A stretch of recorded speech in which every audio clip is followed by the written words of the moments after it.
Hi అండి అందరికీ. మీరు ఎలా ఉన్నారు? నేనైతే చాలా బాగున్నానండి. ఈరోజు మనం పానీపూరి ఇంట్లోనే తయారు చేసుకుందాం. చాలా ఈజీ ప్రాసెస్ అండి. 20 మినిట్స్లో రెడీ అయిపోతుంది పానీపూరి. బయట తినే పానీపూరి కన్నా ఇంట్లో చేసుకునేది చాలా టేస్ట్గా అనిపించిందండి నాకైతే. మీరు కూడా ఒకసారి తప్పకుండా ట్రై చేయండి. మా పిల్లలకైతే నేను ఇంట్లో చేసిందే చాలా నచ్చిందండి. నేనైతే సూపర్ మార్కెట్లో తీసుకొచ్చానండి. పచ్చి బఠానాలు, చోలే ఈ రెండు కలిపి 200 గ్రాములండి. మార్నింగు వాటర్లో నానబెట్టానండి. 6 అవర్స్ నానితే సరిపోతుందండి. ఈవినింగు ప్రిపేర్ చేశానండి. శుభ్రంగా వాష్ చేసి కుక్కర్లో వేసానండి. 3 పెద్ద సైజు ఆలుగడ్డ కూడా వేస్తున్నాను. సాల్ట్ వేసి గ్లాస్ వాటర్ వేసాను.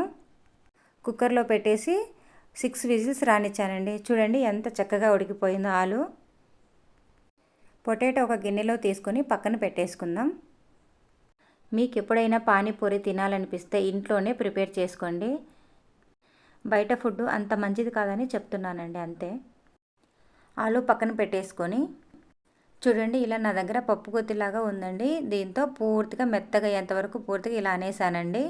మీ దగ్గర ఈ ప్రాసెస్ లేదనుకో మిక్సీలోనే వేసేసుకోవచ్చండి. చూడండి, పొటాటో కూడా చాలా మెత్తగా ఉడికిపోయిందండి. నేను ఈ పప్పు గుత్తితోనే పూర్తిగా మెదిపాను. బాగా పూర్తిగా మెత్తగా అయ్యేంతవరకు బాగా మెదపండి. కొంచెం ఆలులో వాటర్ వేసి కూడా ఇలా మెత్తగా మెదిపేసి ఈ కర్రీలో వేసి కలిపేశాను. చూడండి ఎంత మెత్తగా అయిందో, పర్ఫెక్ట్గా వచ్చేసిందండి. స్టవ్ ఆన్ చేసి లో ఫ్లేమ్లో పెట్టేసి 1 టేబుల్ స్పూన్ పసుపు, 1 టేబుల్ స్పూన్ కారం వేసాను, 1 టేబుల్ స్పూన్ గరం మసాలా వేసి అంతా కలిసేంత వరకు ఇలా పూర్తిగా కలిపేయండి. స్టవ్ లో ఫ్లేమ్లోనే పెట్టండి, లేకపోతే మాడిపోతుంది. ధనియాల పొడి కూడా వేసానండి. తగినంత వాటర్ వేస్తున్నాను. చూడండి, లో ఫ్లేమ్లో పెట్టండి, మాడిపోతుంది లేకపోతే. అంతా ఒక 2 మినిట్స్ పూర్తిగా కలిపేసేయండి. చూడండి, కర్రీ దగ్గర పడ్డాక ఒక గిన్నెలో వేసేసి అందులో కొత్తిమీర వేసేసి పక్కన పెట్టేసేయండి. ఇప్పుడు పానీ ప్రిపేర్ చేసుకుందామండి. చూడండి, నేను మిక్సీ జార్ తీసుకొని అందులో తగినంత కొత్తిమీర వేసాను, తగినంత పచ్చిమిర్చి వేస్తున్నాను, కొంచెం పుదీనా వేసానండి, 1 కప్పు చింతపండు రసం కూడా వేస్తున్నాను.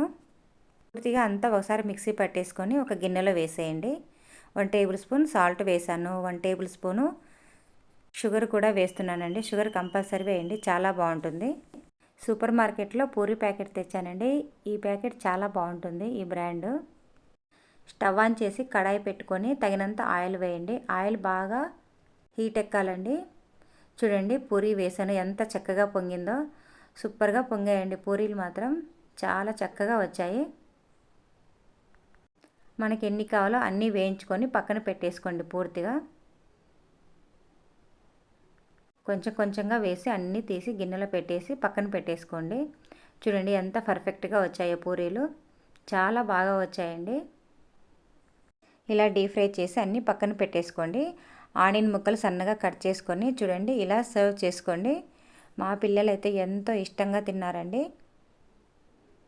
ఎంతైనా హోమ్ మేడ్ ఫుడ్డేనండి. చూడండి, మా పిల్లలు చక్కగా తిని సూపర్గా ఉంది మమ్మీ అని చెప్పారు. నెక్స్ట్ టైం కూడా ఇంట్లోనే తయారు చేయ మమ్మీ, బయట వద్దని చెప్తున్నారు. మీరు కూడా మీ పిల్లలకి ఇలా తప్పకుండా ఇంట్లోనే తయారు చేసి పెట్టండి, చాలా ఇష్టంగా తింటారండి. మీరు ఒకసారి తప్పకుండా ట్రై చేయండి. మీకు నచ్చితే లైక్ చేయండి, షేర్ చేయండి, సబ్స్క్రైబ్ చేయండి.